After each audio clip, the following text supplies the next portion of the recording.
এই 2024 সালের জুলাই আগস্টের পরে আশা ফিরে পেয়েছিলাম আমরা হয়তো এবার একটু শান্তি পাবো, এবার নিজেদের অধিকার ফিরে পাবো।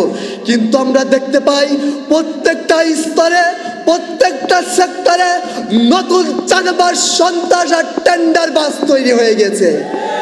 ইসলামী যুব আন্দোলন বাংলাদেশ কি চাই, কেন চাই, ইতিমধ্যে আপনারা স্পষ্ট হয়েছেন।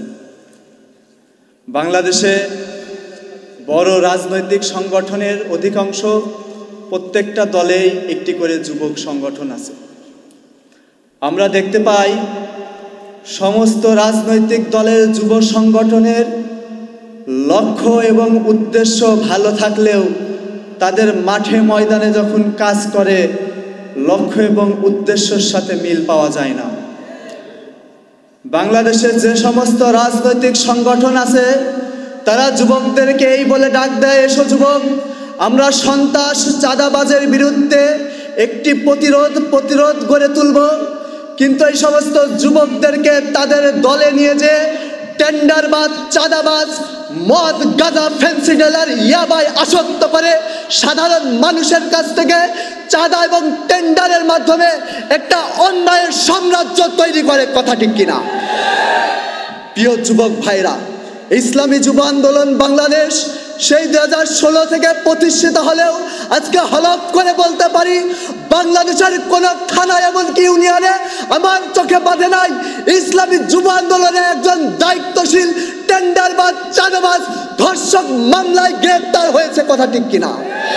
ইসলামী যুব আন্দোলন এমন একটি সংগঠন যেই সংগঠনের সাথে একজন যুবক যদি সম্পৃক্ত হয় তার পারিবারিক জীবন, রাজনৈতিক জীবন, সামাজিক জীবন, আর্থিক জীবন সব জায়গায় আল্লাহ এবং আল্লাহর রাসূলের নীতি আদর্শ অটোমেটিকলি বাস্তবায়ন হয়ে যায়। প্রিয় সহযোদ্ধা ভাইরা, আমাদের এই বাংলাদেশকে দুইবার আমরা স্বাধীন করেছিলাম। কি উদ্দেশ্য ছিল আমাদের, কেন স্বাধীন করলাম? 1971 সালে লক্ষ লক্ষ মানুষের জীবন দিয়ে, মা বোনদের ইজ্জতের বিনিময় এই বাংলাদেশের কৃষক, শ্রমিক, নির্ভদিন মজুর ভেবেছিল এবার হয়তো আমরা শান্তি পাবো, আমাদের অধিকার ফিরে পাবো। কিন্তু আমরা দেখতে পাই নেতা কর্মীরা কেউ 5 তলা 10 তলা বিল্ডিং এর মালিক হয়েছে, কিন্তু এই গরিব দুঃখীর মেহনতি মানুষের ভাগ্যের কোনো পরিবর্তন হয় নাই।